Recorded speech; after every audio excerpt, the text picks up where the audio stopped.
ഇന്ന് നമ്മുടെ ഡോറയ്ക്ക് നല്ല വേദന.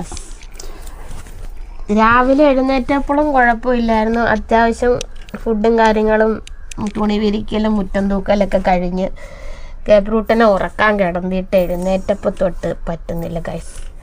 അതുകൊണ്ട് ഞാൻ പറഞ്ഞു ഇച്ചായ വേഗം ഒന്ന് സ്റ്റിക്ക് എടുത്തോ, എനിക്ക് മുട്ടിന് വേന എടുക്കുന്നതെന്ന്. ഭയങ്കര വേന, കിടന്നിട്ടും വേന എടുക്കുന്നു, ഇരുന്നിട്ടും അങ്ങ് വേന എടുക്കുന്നു. എന്താണെന്നറിയില്ല. ഇന്നലെയൊക്കെ മരുന്ന് കഴിച്ച്, ഇന്ന് രാവിലെ ഗുളികയും കഴിച്ച് കഷായം കുടിക്കാൻ ഉണ്ടാക്കി വെച്ചിട്ട് ഞാൻ അങ്ങ് പോകുന്നത് ചൂടാറാൻ വേണ്ടിയിട്ട്. എന്താണോ ഇങ്ങനെ ഈ അസുഖത്തിന്റെ പ്രത്യേകത ഇതാ. ഇപ്പൊ ആൾക്കാർ കമന്റുമായിട്ട് വരും, ഇത്രയും ദിവസം തുള്ളിക്കൊണ്ട് നടന്ന അവള് 2 ദിവസം തുള്ളു അവള്, 3-ാമത്തെ ദിവസം അവള് വയ്യാന്ന് പറഞ്ഞ് കമന്റ് ഇടും. സത്യത്തിൽ ഈ റുമറ്റോയിഡ് എന്ന് പറയുന്ന അസുഖം തുള്ളിയാലും ഇല്ലെങ്കിലും വേദന വരും. അത് അസുഖം ഉള്ളവർക്കറിയാം. കൂടുതലും ഈ അസുഖം സ്ത്രീകൾക്കാണ് വരുന്നത്.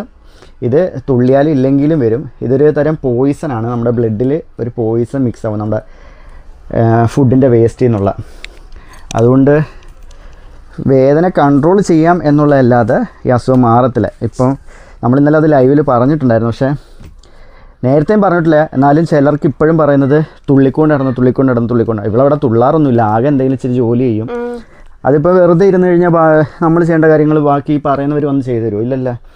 അതുകൊണ്ട് അവളുടേതായിട്ടുള്ള രീതിയിൽ ജോലി. ഞാൻ പറഞ്ഞു എൻ്റെ ഇഷ്ടത്തിനും എനിക്ക് പറ്റുന്നതുകൊണ്ട് ഞാൻ ചെയ്യുന്ന.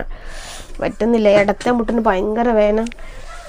ചിലപ്പം കുറച്ച് കഴിയുമ്പോഴത്തേനും സ്റ്റിക്ക് വെച്ച് നടന്നു കഴിയുമ്പോൾ ചിലപ്പം മാറും, ചിലപ്പം ഇനിയിപ്പം രാവിലെ തന്നെ പെയിൻ കില്ലർ കഴിക്കേണ്ടി വരും.